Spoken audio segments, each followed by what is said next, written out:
기한이고요. 이거 이 정도 되면 야크게 야크. 보면은 점력도 엄청 좋잖아요. 방금 반죽한 흙과 비교하니 정말 차이가 많이 나네요. 보통의 도자기와 달리 프레도기의 성형은 평평한 판으로 만든 반죽을 접합하거나 흙가래를 쌓아 올려 빚는 방법을 사용하는데요. 그 이유는 흙의 점성이 떨어져 물레 작업을 할 때 한 번에 올리지 못하기 때문입니다. 자꾸만 반복해서 두들겨주고 그 부분에 압력을 줘가지고 밀착을 시켜줘야지만 이게 붙어 있는 거지. 그렇지 않으면은 마르는 중에 떨어져 나오고 또 불에 들어가면 또 2차 수축이 되면서 또 그 부분이 갈라져 버려요. 그걸 방지하기 위해서는 두들겨줘가지고 이게 압축을 시켜가지고 붙여줘야 돼. 흙의 입자가 거칠어 빚을 때도 모래가 긁히는 소리가 많이 나는데요. 자세히 들어보면 타닥타닥 하는 소리가 꽤 크게 들립니다. 저는 이게 손에 이게 많이 이렇게 떨어져 나가는 데가 있어요. 이런데. 그래서 이 흙 자체가 거칠기 때문에 이게 많이 다쳐요. 이게 손이 이렇게 작업하고 나면 제일 먼저 아픈 데가 손톱 밑에. 손톱 밑이 이렇게 벌어져 가지고서 피가 많이 나고 그러는 거죠. 프레도기의 또 다른 특징은 도자기 표면에 유약이나 잿물을 바르지 않는다는 건데요. 그래서 도자기가 숨을 쉰다는 장점도 있지만 만드는 과정은 더 까다롭습니다. 성형 후 도기에 그림을 그리는 작업자. 시간을 오래 끌면 선이 구불구불해져 순간적으로 빠르게 그려야만 한다네요. 프레도기는 옛날에 그 궁중에서 쓰던 거예요. 그만큼 귀한 거시네요. 그럼요. 엄청 귀한 거지. 일단 약을 안 발랐다는 거는 그만큼 고급 독인데. 예. 유약을 안 발라 습기에 민감해 자칫하면 금이 갈 수도 있습니다. 그래서 긴 시간 말려줘야 합니다. 지금 이렇게 보시면 이게 무슨 기능을 해, 어디 숨구멍이 있어 이렇게 생각하실 수 있는데 얘가 끓는 물에서는 숨구멍이 얼마나 있는지 보여요. 그리고 또 하나는 아니 이게 정말 아무것도 안 바르신 그릇이 맞나 하는 것도 끓는 물에서 증명이 되는데 이해를 돕기 위해 물속에 프레도기 잔을 담가봤습니다. 물의 온도가 올라가면서 산소가 투과될 수 있는 숨구멍을 통해 기포가 올라오는 것을 확인할 수 있는데요. 반면에 도자기 잔에선 기포가 전혀 보이지 않습니다. 같은 방법으로 도자기와 프레도기 잔에 탄산수를 부었는데요. 숨구멍으로 탄산이 빠르게 빠지는 것이 보입니다. 유약을 바르지 않아 숨구멍이 존재하지만 물은 전혀 새지 않는 것을 확인할 수 있습니다. 한편 작업장에선 분주하게 다음 과정을 준비 중입니다. 수레를 끌고 어디로 가는 걸까 했는데 도자기를 구울 때 사용하는 나무를 옮기려는 것 같습니다. 강원도 쪽 위주로 해가지고 소나무 갖다 떼어주세요.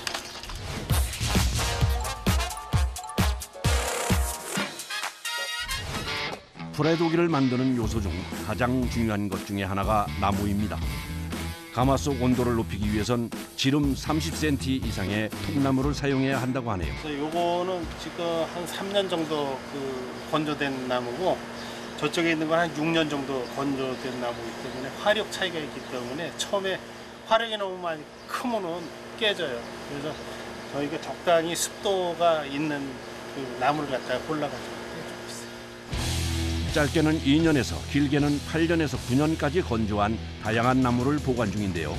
이유는 가마 상황에 따라 건조 상태가 다른 나무가 필요하기 때문입니다. 워낙 오랜 시간 이제 떼고 불도 워낙 높기 때문에 한 7톤 정도 들어가요. 말이 7톤이지 한옥 한 채를 지을 분량입니다. 그것도 100% 소나무를 사용하는데요. 프레독인 유약 대신 표면에 나무에 재를 입히는 독이라 폐자재 같은 저렴한 나무를 사용하면 이물질이 붙어 최상의 그릇을 얻을 수 없습니다. 다음 날 작업장을 다시 찾았습니다. 오늘은 드디어 가마 작업을 하는 날입니다. 아침 6시. 아직 이른 시간이지만 분주합니다. 해가 떨어지기 전에 건조한 도기를 모두 넣고 불을 붙여야 해서 아침부터 서둘러야 합니다. 가마 안에 있는 먼지를 불어낼 거예요. 불 떼기 전 가마 청소는 굉장히 중요한 작업입니다. 청소를 시작하자마자 가만히 재와 먼지로 가득 찹니다. 숨을 쉬기도 힘들고 금방 온몸이 재투성이가 됩니다. 아마 안이 불이 세지면 압력이 엄청 세서 이런 것들이 다 흩날려서 작품에 다 붙게 돼 있거든요. 그래서 처음부터 이걸 없애줘야지 이제 좋은 작품이 나와요. 청소가 끝난 후 도기를 넣는 작업이 시작됐습니다. 가마의 높이가 낮아 이렇게 큰 사이즈의 기물은 넣는 것 자체가 힘이 듭니다. 불려. 여자가 들어가기에도 힘들어 보이는 높이의 작은 가마. 그 안으로 건조는 했지만 유약을 바르지 않아 작은 충격에도 상할 수 있는 그릇을 옮기는 일은 참 조심스럽습니다. 자칫 잘못하면 그동안의 노력이 한 번에 물거품이 될 수도 있어 작업자들은 그 어느 때보다 신경이 곤두서 있습니다. 그 안에 비닐들이 꽉 찰 때까지 시간은 어느 정도 걸려요? 이따 저녁까지 해야 돼. 해가 지기 전에 이 작업을 끝내지 않으면 이제 그릇에 다시 습기가 들어가기 때문에 습기 들어간 상태로 불을 지피면 바로 다 깨져요. 그래서 해가 떠 있을 때 빨리 작업을 해서 불을 지펴야 돼요. 오늘 구울 도기 수만 300여 개. 아침부터 저녁까지 허리 한 번 못 펴고 작업을 해야 합니다. 무거우니까 그 조심해서 올려서 이렇게 들어서 올려서 줘. 프레도기를 만드는 일은 처음부터 끝까지 노동의 연속입니다. 숨쉬기도 힘든 좁은 가마 안에서 아버지와 딸은 차곡차곡 도기를 채워갑니다. 연속되는 노동에 지치실 만도 한데 아무리 힘들어도 도기를 쌓는 일은 아버지가 직접 하십니다. 경력 20년이 가까이 되는 딸에게도 아직 한 번도 이 자리를 내주신 적이 없다네요. 이건 아무나 못해요. 이거 기술 없으면 못해. 무너지겠다. 이거 잘못 쌓아놓으면 그냥 무너지면 끝인데. 도기의 크기와 재질 그리고 불의 방향까지 철저하게 계산해 쌓아야 하기 때문에 숙련된 기술이 필요한 작업입니다. 아이고, 이거 정말 큰일 날 뻔했네요. 다리 힘이 풀려요. 워낙 오르막을 왔다 갔다 해야 되다 보니까. 다리가 풀릴 정도로 힘든 작업이 이제 서서히 끝이 보입니다. 아침 7시부터 저녁 6시까지 꼬박 11시간이 걸렸습니다. 아이고, 맞습니다. 아이고. 옷이 다. 젖었죠. 이제 불을 지필 준비가 끝났습니다. 불의 독인 날씨의 영향을 많이 받는 그릇입니다. 비가 오면 도기가 수분을 먹어 깨질 수 있어 가마 작업 자체를 할 수가 없습니다. 유난히 날씨가 변덕스러웠던 올해는 오늘이 첫 가마입니다. 가족들은 무사히 작업이 끝나길 빕니다. 그냥 마음 편하라고 지내는 거죠. 그다음에 불 때는 게 이제 힘드니까 가족들이 이제 건강하게 사고 없이 마실 수 있도록 해달라고. 드디어 가마에 불이 붙었습니다.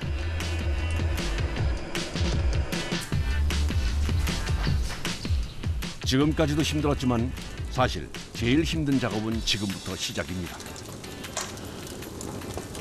가마는 그냥 나무를 많이 넣는다고 이게 그냥 다 익는 게 아니에요. 천천히 떼가지고 달궈줘야 돼. 벽돌이 달고 앞에서부터 달궈져가지고 기물도 저 끝에까지 다 빨갛게 달궈져야 돼. 4박 5일을 이렇게 떼줘야지만 이거는 다 끝나는 거예요. 극한의 4박 5일이 시작됐습니다. 이제 가마가 타는 4박 5일 동안 24시간 가마 앞을 비울 수가 없습니다.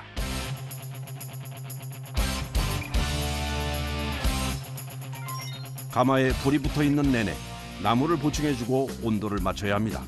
특히 초반에 불 조절이 잘못되면 도기가 불량이 많이 날 수 있어 초반 불 조절은 수십 년 베테랑 장인에게도 까다로운 작업입니다. 벌써 3일째. 50시간이 넘는 시간 동안 가마 앞을 떠나지 않고 지키고 있습니다. 불 조절은 프레도기 제품의 성패를 좌우하기 때문에 모든 신경과 정신이 불에 집중돼 있습니다.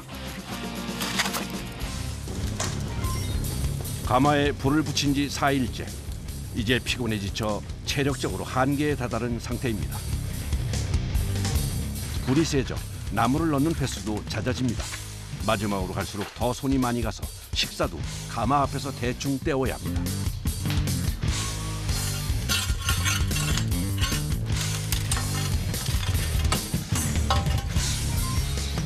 대망의 5일째 아침이 밝았습니다. 마지막 날은 중요한 작업이 많습니다. 나무가 너무 빨리 타도 안 되고 불이 또 너무 세도 안 되기 때문에 잘 익을 수 있게 하려면 이제 산소 양을 조절하면서 온도 조절을 좀 해줘야 되거든요.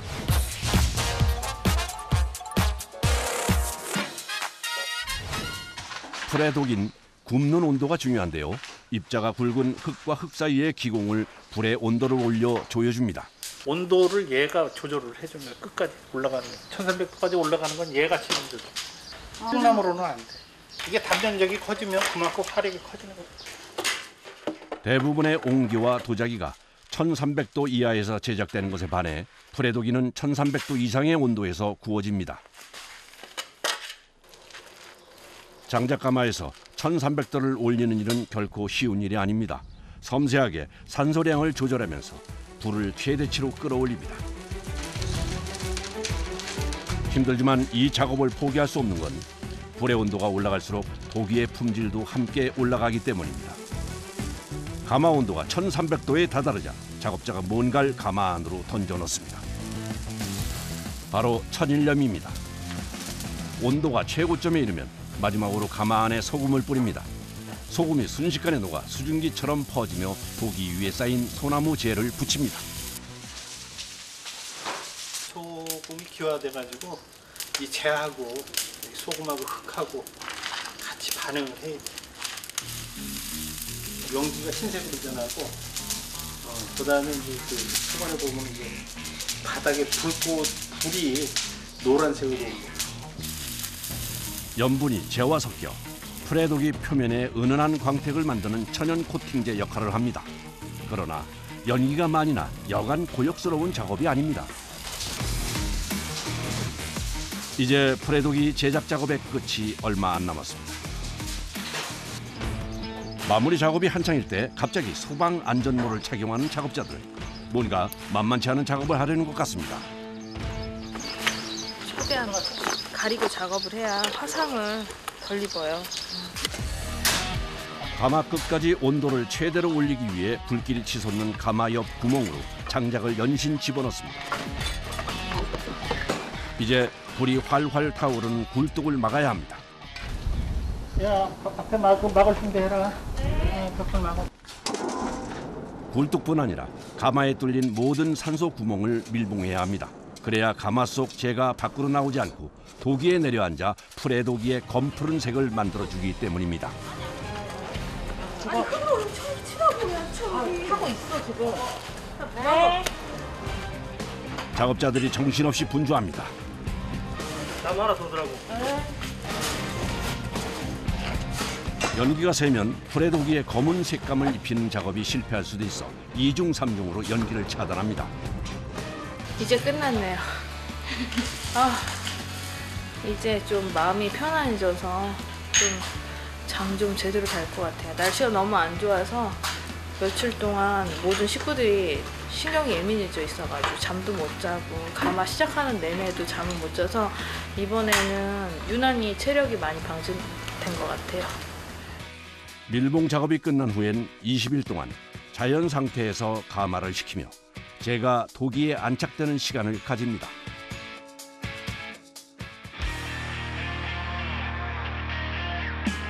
다시 작업장을 찾았습니다. 20일 동안 굳게 닫혀있던 가마의 문을 엽니다. 동시에 작업의 편의를 위해 물을 뿌려 온도를 낮추고 먼지를 가라앉혀 줍니다. 문을 열자 가마 입구엔 나무재가 수북히 쌓여 있습니다. 근데 열기가 있는 것 같아요. 당연하죠. 오늘은 못 꺼내요. 내일 꺼내지. 소관의 온도가 100도가 넘어요. 기물 있는 데 가면 100도가 넘어요. 이 앞에는 이게 그 수술 꺼내고 청소를 해야 돼. 열기가 지금 이 정도 나오는데 꺼내면 그냥 다 머리가 다 그냥 다 말려버려요. 머리도 말려버리고 김을 가서 만지면은 손 다 뒤거든. 화상을 있기 때문에 꺼낼 수가 없어요. 숯을 그대로 두면 가마 온도가 내려가지 않아 그릇을 꺼내기 전에 숯을 먼저 빼줘야 합니다. 입구 쪽에 있는 것들은 삽으로 퍼내는데요. 깊은 곳에 있는 숯은 어쩔 수 없이 뜨거운 가마 안으로 들어가 빼야 합니다. 살살이 안 돼요.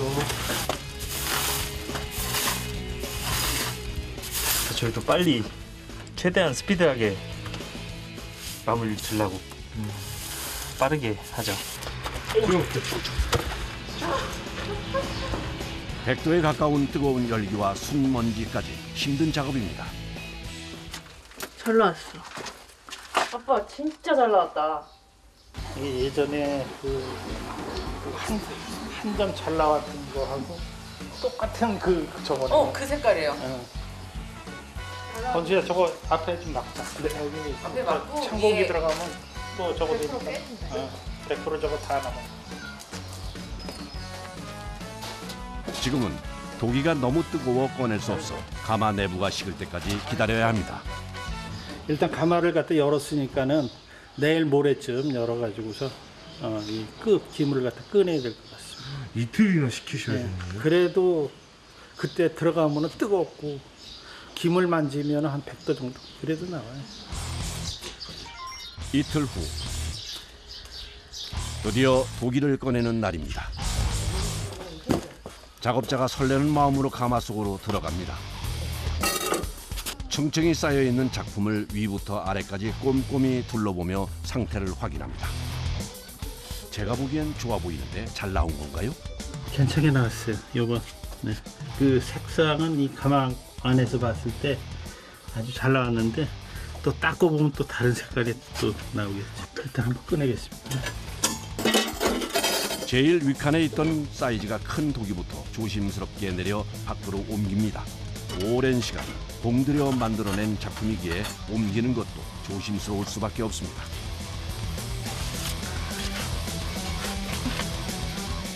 숯을 꺼내고 이틀이 지났지만 여전히 가마 속 온도는 67도. 웬만한 사우나 못지않은 온도로 잠깐만 작업을 해도 숨이 턱까지 찹니다. 바람에 넘어갔어요. 이게 살과 살끼리 붙어가지고 압력이 너무 세니까 바람. 이 불이 넘어가는 힘이 워낙 센 거예요. 바람하고 이렇게 어울리면. 그래서 이렇게 살과 살끼리 이렇게 부딪히는 게 가끔가다 나와요. 근데 얘는 이제 그 힘을 못 견디고 넘어간 거네요. 그렇죠. 한 차례 작품을 뺀 후엔 기물을 올렸던 단을 제거하는데요. 1300도가 넘는 높은 온도에서 굽기 때문에 내열판도 모두 달라붙어 있어 일일이 떼어내야 합니다. 잘못하면 옆에 있던 그릇이 넘어질 수도 있어 조심스러운 작업입니다. 엄청 검은데요? 색이? 아 이게 지금은 그렇게 보여도 데끼만 이렇게 방해하죠. 지금 덮여져 있는 게. 예. 이거는 숟가루인데 이 속 안에 다 그 기물의 표면이 나오기 때문에 이걸 보셔야 돼. 얘가 다 올라와 있는 거네요. 네. 유약을 바르지 않았는데 나무 재만으로도 고급스러운 검푸른 색을 띠는 도기로 구워졌습니다.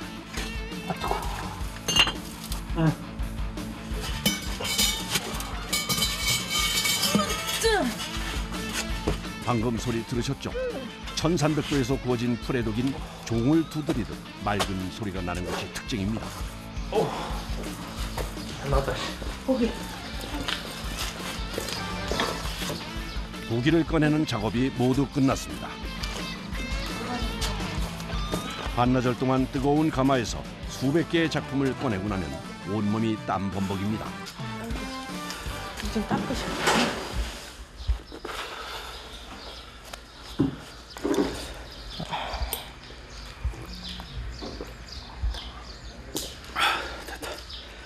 아,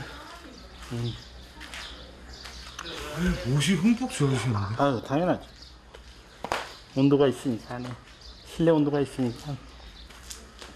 마스크에도 땀이 흥건합니다. 노동에 수반되는 일이다 보니까는 몸에 그 상처라든지 몸에 이상이 많이 오잖아요. 그래서 이제 여러 번에 이제 그 중량물을 들고 무거운 거를 들고 이러다 보니까는 저 같은 경우는 뭐 이제 척추 수술도 한 3번 했고, 그다음에 발목 그 관절도 수술을 했고, 그다음에 우리 불 때문에 또 피부암도 걸렸고, 또 손목에 힘을 갖다 많이 쓰다 보니까는 뭐 터널 증후군이라든지 뭐 이런 거 해가지고 한 7, 8번은 그 수술이 병행이 됐던 것 같아.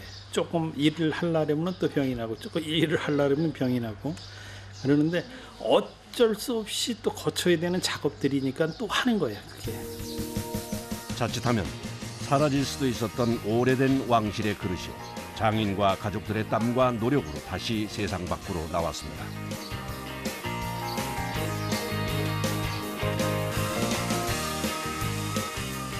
그런데 어느 틈엔가 다시 작업자가 가마 속에 들어가 있습니다. 아직 가마의 열기가 식지도 않은 상태인데 또 무슨 일을 하고 있는 걸까요? 자체를 틈바구니 있는 데를 메꿔주지 않으면은 우리 산소나 뭐 이런 것들도 빠지고, 그다음에 또 불 뗄 때 이제 팽창이 돼가지고 또 모래 같은 게 떨어지고 그러니까 그거 예방하기 위해서 미리미리 보수해요. 가마에 열이 식기 전에 발라야 흙반죽이 잘 굳어 피곤하지만 물건을 꺼낸 후엔 바로 보수를 해줘야 합니다. 가마도 우리 몸 가꾸는 것처럼 똑같이 가꿔줘야 돼. 안 가꿔주면은 항상 문제가 생기잖아. 한편 마당에선 도지미 제거 작업이 한창입니다. 풀에 독인 고온에서 굽기 때문에 도기가 바닥에 들러붙는 것을 방지하기 위해 아랫부분에 도지미를 붙여 굽습니다. 워낙 센 강도로 완성된 그릇이라서 그냥 어줍지 않은 강도의 그런 연마는 되지가 않아서 센 걸로 연마를 하고 있어요. 그래서 표면을 매끄럽게 만들어줘야지 그릇을 쓰실 때 밑에 바닥이 불편하지 않으시거든요. 가마 불을 떼기 전부터 날씨가 안 좋아 깨질까 걱정했는데 다행히 잘 나온 것 같습니다. 엄청 잘 나와요. 아버지 표정을 보니 마음에 드신 것 같은데요. 불이 그렇게 잘 지나가야지. 사라져가는 전통 그릇의 명맥을 잇는 건 화려하거나 편한 것과는 거리가 있습니다. 오히려 인내와 노동의 연속이지만 내일도 도기를 굽고 싶다고 얘기하십니다. 보람된 것들을 갖다 이렇게 얹을 수 있다는 게 얼마나 행복한 거예요. 지금 우리가 만든 것 중에서 그냥 후세 한두 점만 살아라, 한 점이라도 살아라. 좋은 사람 만나가지고 사용하다가 진짜 후세 좋은 작품으로 남아서 평가받을 수만 있으면 그거만큼 좋은 게 있어요.